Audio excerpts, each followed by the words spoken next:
Hello मेरे प्यारे साथियों, कैसे हो? उम्मीद करता हूँ एकदम अच्छे से आप होंगे और अपनी तैयारी में लगे हुए होंगे, क्योंकि अब सारे एग्ज़ाम्स धीरे धीरे आपके होने वाले हैं। नई सीईटी भी आपका आने वाला है, ठीक है। और पुरानी सीईटी के तहत भी आपके एग्ज़ाम लिए जाने हैं। इसके अलावा जो सीईटी से बाहर है वो भी एग्ज़ाम्स आपके लिए जाने वाले हैं। तो आप अपनी बेहतरीन तैयारी के अंदर लग जाइए और रूटीन से आप पढ़ाई कीजिएगा, ज़रूर आपका सिलेक्शन होने वाला है। तो ये आज का जो पेपर था आपका पशु चिकित्सा अधिकारी का पेपर था, जो कि 2019 में लिया गया था। इसमें बेहतरीन सवाल आपसे पूछे गए थे, तो उन्हीं सवालों का सॉल्यूशन अपन करने वाले हैं। पहला सवाल आपके सामने है, निम्नलिखित में से किस संप्रदाय के अनुयायी में भी है? चरणदासी, दादूपंथ, लालदासी और बिश्नोई। इसका जो राइट आंसर हो जाएगा उस ऑप्शन नंबर 3 जो है लालदासी आपका बिल्कुल राइट आंसर हो जाएगा। नेक्स्ट, निम्नलिखित में से कौन सा कथन कामायचा के बारे में असत्य है?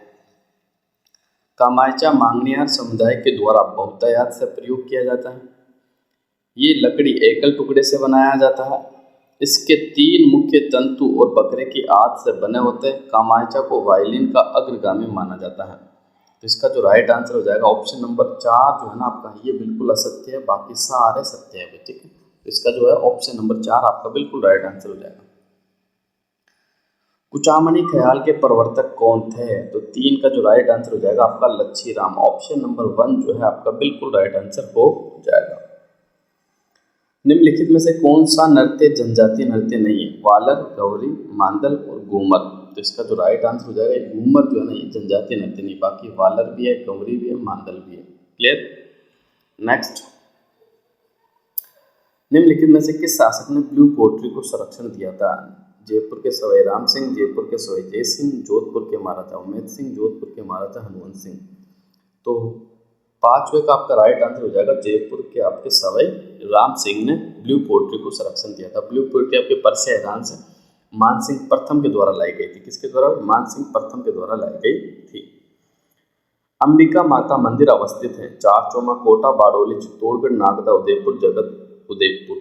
तो इसका जो राइट आंसर हो जाएगा आपका, आप सभी को पता है, जगत अंबिका का जो माता है वो जगत उदयपुर में ही आपका बना हुआ है। ऑप्शन नंबर 4 जो है आपका बिल्कुल राइट आंसर हो जाएगा। पुष्कर मेला, पुष्कर पशु मेला कब आयोजित होता है? चैत्र माह में, कार्तिक में, आषाढ़ में, भाद्रपद में। 7वें का जो राइट आंसर हो जाएगा कार्तिक माह में आयोजित होता है। कब होता है? कार्तिक माह में आयोजित होता है। आभूषण जो सिर पर नहीं पहना जाता, देखो मेहमद भी सर पे पहना जाता है, बोर भी पहना जाता है, रखड़ी भी पहना जाता है, लेकिन कंदूरा जो है ना ये कमर के अंदर पहना जाता है। कहाँ पहना जाता है? कमर के अंदर पहना जाता है। इसके अलावा सटका, चोट, करदनी, कंडोरा, ठीक है, ये सारे जो है ना ये कमर के आपके आभूषण है। क्वेश्चन नंबर 9 आपके सामने है, पुरातात्विक स्थल गिलुंड संबंध है भाई ताम्र पाषाणिक संस्कृति से, मध्य पाषाणिक संस्कृति से, नव पाषाणिक संस्कृति से, पुरापाषाणिक संस्कृति से। 9 का जो आपका सही आंसर हो जाएगा ऑप्शन नंबर 1 जो है आपका बिल्कुल राइट आंसर हो जाएगा। निम्नलिखित में से कौन सा मेला वर्ष में 2 बार आयोजित होता है? श्री महावीर जी का मेला, केला देवी का मेला, बृहतरी का मेला, शिवाड़ का मेला। 10 का जो राइट आंसर हो जाएगा बृहतरी का मेला, जो कि वर्ष में 2 बार आयोजित होता है। ग्रासिया जनजाति प्रधानतः पाई जाती है 12 जिले में, सिरोही जिले में, जोधपुर में, अलवर में। तो 11 का जो आपका बिल्कुल सही आंसर हो जाएगा ग्रासिया जनजाति मुख्य रूप से सिरोही के अंदर पाई जाती है, और सहरिया जनजाति जो है वो 12 में पाई जाती है। गढ़पिटली इस नाम से जाना जाता है, तो गढ़पिटली के नाम से जाना जाता है तारागढ़ अजमेर, ठीक है। पहले इसका नाम अजय मेरू था, फिर इसका नाम तारागढ़ रखा था। किसने रखा था भाई? उड़ना राजकुमार पृथ्वीराज सिसोदिया ने अपनी पत्नी के नाम पे, तारा के नाम पे इसका नाम तारागढ़ रखा था। नांदरा का जालरा और आपका इब्राहिम का जालरा जो पड़ता है ये तारागढ़ के अंदर ही पड़ता है, ये भी आपको याद रखना है। इमली, घूंघट और ये जो बुर्ज है आपकी, ठीक है, ये भी कहाँ पड़ती है? तो ये भी आपके तारागढ़ के अंदर पड़ती है। निम्नलिखित में से कौन सा महल रणथंभौर में अवस्थित है? ये आपको बताना है। तो रणथंभौर में बादल महल, फतेह महल, जोगी महल, चंद्र महल। इसका जो राइट आंसर हो जाएगा ना आपका जोगी महल जो स्थित है वो कहाँ? रणथंभौर में स्थित है। रणथंभौर आपके सवाई माधोपुर में पड़ता है। कहाँ पड़ता है? सवाई माधोपुर में पड़ता है। प्राचीन ऐतिहासिक स्थल नगर अवस्थित है, तो 14 का जो आपका बिल्कुल राइट आंसर हो जाएगा कहाँ स्थित है? नगर जो स्थित है वो टोंक के अंदर है, ठीक है। नगर स्थान का नाम है, ये कहाँ पड़ता है, तो ये टोंक के अंदर आपका पड़ता है।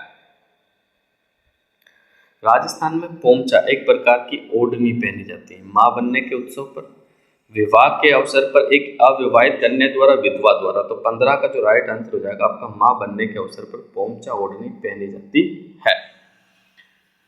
निम्नलिखित में से कौन सा मध्य अरावली में अवस्थित है, ये आपको बताना है। तो 16 का जो आपका बिल्कुल राइट आंसर हो जाएगा नाग पहाड़, ये अजमेर में पड़ता है आपके नाग पहाड़। नाग पहाड़ ये लूणी नदी का उद्गम स्थल भी आपको याद रखना है। कौन सी नदी, लूणी नदी। नाग पहाड़ की ऊंचाई की बात करूँ तो 795 मीटर ऊंचा, ठीक है, बिल्कुल आपको याद रखना। और अजमेर सिटी के बिल्कुल करीब ही स्थित है आपका नाग पहाड़। चित्तौड़गढ़ का किला अवस्थित है मैसा के पठार पर, भोराट के पठार पर, गोरम पठार पर, बीजासन पठार पर। तो ये चित्तौड़गढ़ का किला जो है ये मैसा के पठार पर स्थित है। तो ऑप्शन नंबर 1 जो है आपका बिल्कुल राइट आंसर हो जाएगा। उत्खात स्थलाकृतियां पाई जाती है, ये आपको बताना है कहाँ पाई जाती है। तो देखते हैं 18 का जो राइट आंसर कौन सा होगा इसमें। झालावाड़ तथा डूंगरपुर में, गंगानगर तथा हनुमानगढ़ में, गग्गर नदी बेसिन में, धौलपुर और सवाई माधोपुर। इसका जो राइट आंसर हो जाएगा धौलपुर। देखो चंबल नदी के जो आसपास के जिले हैं वहीं पर आपके उत्खात भूमि पाई जाती है। तो चंबल, धौलपुर और सवाई माधोपुर आपका बिल्कुल राइट आंसर हो जाएगा। निम्न में से थार मरुस्थल के किस भाग के समुद्र तल से सबसे कम ऊंचाई पर है। 19 का जो आपका बिल्कुल राइट आंसर हो जाएगा ऑप्शन नंबर 2 दक्षिणी भाग। ऑप्शन नंबर 2 जो है आपका बिल्कुल राइट आंसर हो जाएगा। बैडच नदी का उद्गम स्थल है गोगुंदा, बैराट, नागपाड़, मध्य प्रदेश की जावड़ की पहाड़ियाँ। तो इसका जो राइट आंसर हो जाएगा 20 का, ये गोगुंदा की पहाड़ी से आपकी बैडच नदी निकलती है। भाई कौन सी नदी निकलती है, बैडच नदी निकलती है गोगुंदा की पहाड़ी से। राजस्थान में वर्षा की प्रवृत्तिता सबसे कम है। तो 19 का जो राइट आंसर हो जाएगा दक्षिणी पूर्वी भाग के अंदर। ऑप्शन नंबर 3 जो है ना आपका बिल्कुल राइट आंसर हो जाएगा कि सबसे कम देखा जाता है कि बरसात घटती बढ़ती है, एवरेज जो बरसात का होता है औसत वो वही रहता है। डूंगरपुर बांसवाड़ा का अधिकांश भाग में है रेवरीना मृदा, लाल दोमट यानी लोमी मृदा, ग्रे ब्राउन या जिप्सी फैरम मृदा। तो 22 का जो आपका बिल्कुल राइट आंसर हो जाएगा लाल दोमट मृदा। कौन सी मृदा, लाल दोमट मृदा जो है डूंगरपुर बांसवाड़ा के अधिकांश भाग में पाई जाती है, बिल्कुल आपको याद रखना है। भारतीय वन स्थिति रिपोर्ट 2017 के अनुसार राजस्थान में निम्न में से किस जिले में उसका भौगोलिक आवरण का सबसे न्यूनतम वन आवरण रहा है। तो 23 का जो राइट आंसर हो जाएगा चूरू और जोधपुर। प्रतिशत के मामले में चूरू और जोधपुर। देखो प्रतिशत के मामले में अगर मैं आपको बताना चाहूँ कि सर्वाधिक वन कहाँ पाए जाते हैं, तो आपको याद रखना सर्वाधिक वन पाए जाते हैं यूपीएससी। छोटी सी ट्रिक याद रखना आप, उदयपुर, प्रतापगढ़, सिरोही और करौली, ठीक है। और प्रतिशत की दृष्टि से आपको बिल्कुल न्यूनतम पूछ ले जाए तो आपका जो सही आंसर होगा क्या होगा, बिल्कुल आपको याद रखना चूहा जोगा, चूहा जोगा। ये तो हो गया आपका क्षेत्रफल की दृष्टि से चूरू, हनुमानगढ़, जोधपुर और आपका गंगानगर। और प्रतिशत की दृष्टि से देखिए सबसे न्यूनतम वन तो आपको याद रखना जो चू जे बी, जोधपुर, चूरू, जैसलमेर और बीकानेर। ये प्रतिशत के दृष्टि से 4 ऐसे जिले हैं जहाँ वन बिल्कुल न्यूनतम पाए जाते हैं। अगला क्वेश्चन देख लेते हैं। 2001 से 11 के बीच निम्न में से किन जिलों में 10 की जनसंख्या वृद्धि दर सबसे कम रही, ये आपको बताना है। तो इसका जो राइट आंसर हो जाएगा देख लेते अपना कौन सा हो जाएगा, पाली, झुंझुनू और गंगानगर। ऑप्शन नंबर 3 जो आपको नजर आ रहा बिल्कुल कम है, ठीक है। 10 की जनसंख्या वृद्धि दर सबसे कम रही इनकी, ठीक है। अगला क्वेश्चन देखते हैं। 25वां क्वेश्चन आपके सामने है। निम्न कथनों पर विचार कीजिए और नीचे दी गई कूट का सही उत्तर का चयन करना। राजस्थान में प्रति व्यक्ति दुग्ध उपलब्धता राष्ट्रीय औसत से अधिक है।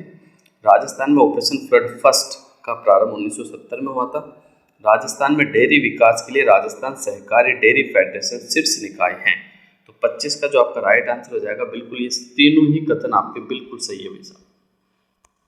तो इसका जो हो जाएगा ये सभी सही है ना। अप्रैल 1999 यानी 1999 से मरु विकास कार्यक्रम को केंद्र और राजस्थान के द्वारा फंड किया गया है। तो 26 का जो आपका बिल्कुल राइट आंसर हो जाएगा 75 25। ऑप्शन नंबर 4 जो है ना आपका बिल्कुल राइट आंसर हो जाएगा। 75 केंद्र सरकार का, स्टेट सरकार का 25%।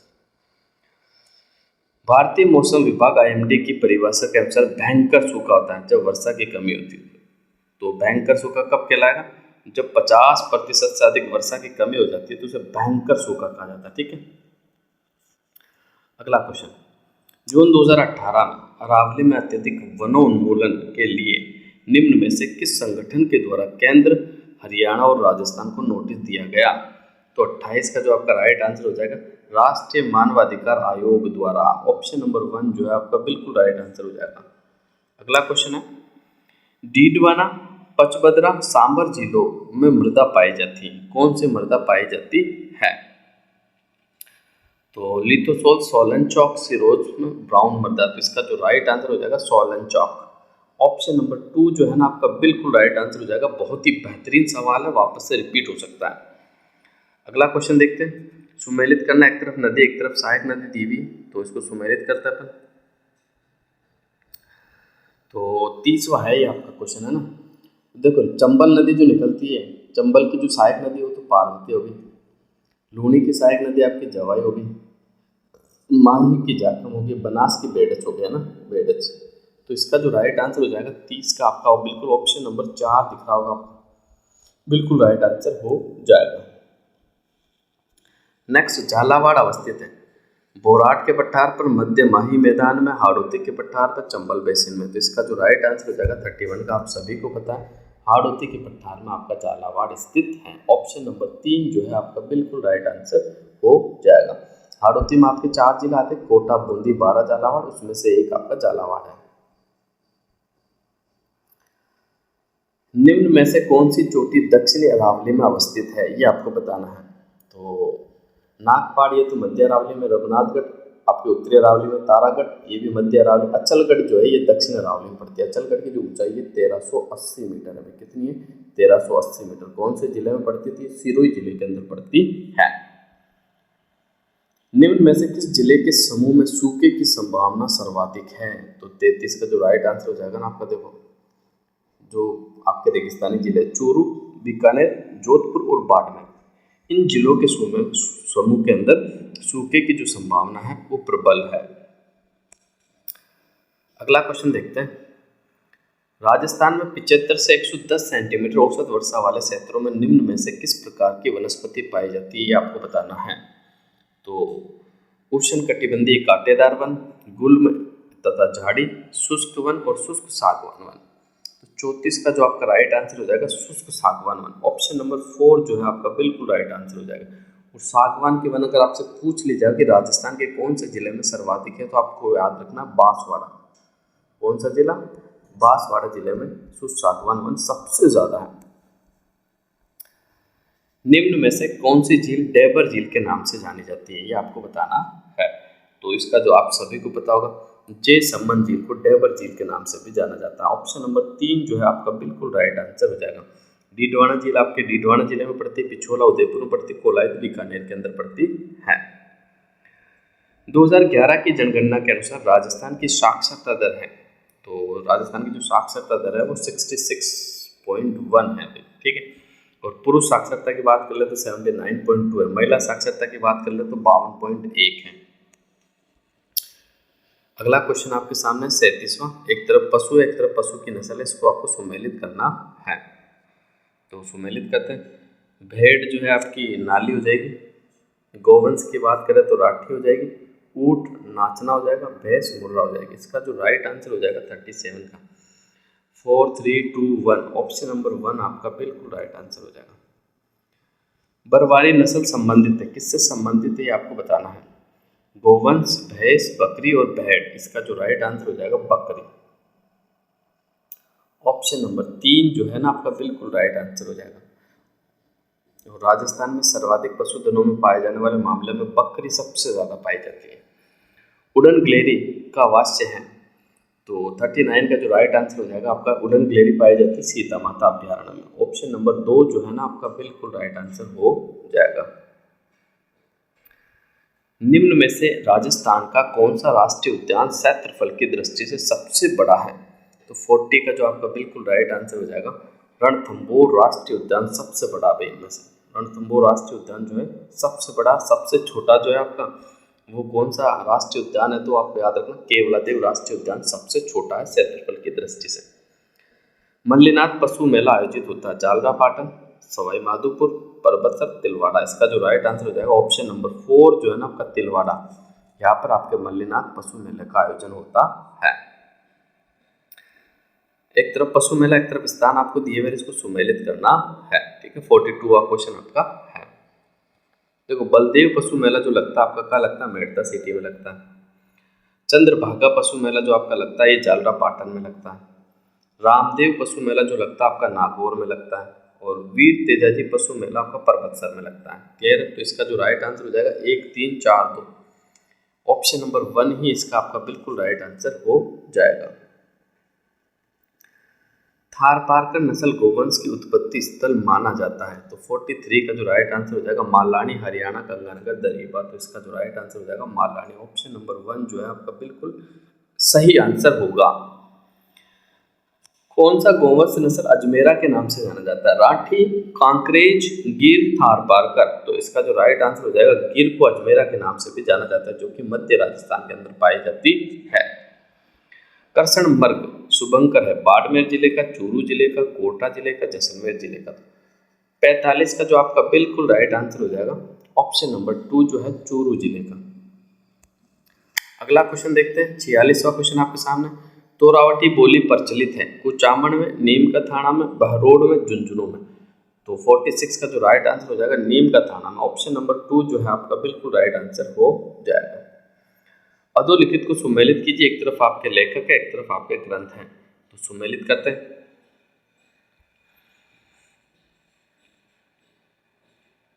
देखो श्रीधर व्यास ने लिखा था रणमल छंद। ठीक है, क्लियर है। इसके बाद बात कर लेते हैं अपन, तो नरपति नाले ने लिखा था बिसल देव रासो। ठीक है, इसके बाद बात नल सिंह ने लिखा था विजय पाल रासो, और बादर डाट ने लिखा था वीर मायन। तो इसका जो राइट आंसर हो जाएगा 47 का ऑप्शन नंबर 3 जो है ना आपका बिल्कुल राइट आंसर हो जाएगा। लोकगीत ओल्लू गाया जाता है, तो 48 का जो राइट आंसर हो जाएगा अपने प्रिय की याद में ओल्लू गीत गाया जाता है। तिलवाड़ा का मल्लीनाथ मंदिर किस नदी के तट पर अवस्थित है, तो बहुत आसान सवाल है, ये आपके लूनी नदी के तट पर है। ऑप्शन नंबर 1 जो है ना बिल्कुल राइट आंसर हो जाएगा। और आज का आखिरी सवाल है, इस पेपर में आपके 50 क्वेश्चन पूछे गए थे। उस युग को चुनिए जिसके दोनों संत रामानंद के शिष्य थे। तो 50 का जो राइट आंसर संत तन्ना, संत पीपा। ऑप्शन नंबर 4 आपको नजर आ रहा होगा, बिल्कुल इसका राइट आंसर हो जाएगा। तो बिल्कुल मैं आपको बता सकता हूँ कि अपनी बेहतरीन तैयारी आप कंटिन्यू रखें। देखो बहुत सारी वैकेंसीज आपके सामने आने वाली हैं। अगर सिलेक्शन लेना ही है ना आपको, तो देखो हार्ड वर्किंग यानी कठिन परिश्रम तो आपको करना ही पड़ेगा। अब की बार देखो बहुत कह रहा हूँ मैं कि सीईटी आ रही है, सीईटी के तहत देखो कंपटीशन भी कम हो जाता है, तो आप अच्छे से तैयारी करें और बेहतरीन तैयारी करें सीईटी के अंदर। इसके अलावा आपका पटवारी वैकेंसी आ रही है, इसके अलावा मैं कह रहा हूँ ग्राम सेवक आपका वीडियो जो है ना वो वैकेंसी भी आपके सामने आने वाली, जल्द ही आने वाली। इसलिए अपनी तैयारी को थोड़ा सा बढ़ा दें और बेहतरीन तैयारी करें कि अब की बार आपका सिलेक्शन हो ही जाए। तो आज के लिए बस इतना ही, मिलते हैं अगली क्लास में। तो आप सभी साथियों का धन्यवाद।